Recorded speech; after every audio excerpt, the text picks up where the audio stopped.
Նրանք ձեր վստահությունը տիրանալով ֆինանսներն են տարել, զրկել են ունեցվածքից, սրանք էլ զրկվել են ձեր ունեցվածքից, ձեզ հայրենիքից, ձեր նյարդերն են քայքայել, փողից են զրկել, իսկ ով է ասում, թե Հայաստանի կառավարությունը ձեր փողերը չի խժորում։ Այդ արտաքին պարտքը, որ հա մեծանում է, երեկ էլ էի խոսում այդ մասին, 250 միլիոն դոլար մենակ այսօր վարկ են վերցրել։ Այդ մաշեննիկները ձեզնից 250 միլիոն դոլար չեն տարել, իսկ կառավարությունը միայն այսօր այդքան տարավ։ Ամեն ինչ թանկացել է, պարենային զամբյուղը թանկացել է, հարկերը շատացել են, турքերը շատացել են, տրանսպորտը թանկացել է, գույքահարկը թանկացել է, աղբի վճարը թանկացել է, կարմիր գծերը թանկացել են, սաղ կյանքն է թանկացել։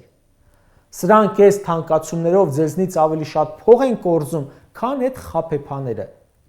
Բայց ինչպես որ այդ մաշեննիկներն են ասում, հավատա մեզ, փողերը տուր, այս բաները կանենք, սրանք էլ էին ասում, հավատացեք մեզ, վստահեք, ամեն ինչ կեժանանա, արագաչափերը կհանենք, Ադրբեջանին կկրենք, Ղարաբաղը կանկախացնենք եւ այլն եւ այլն։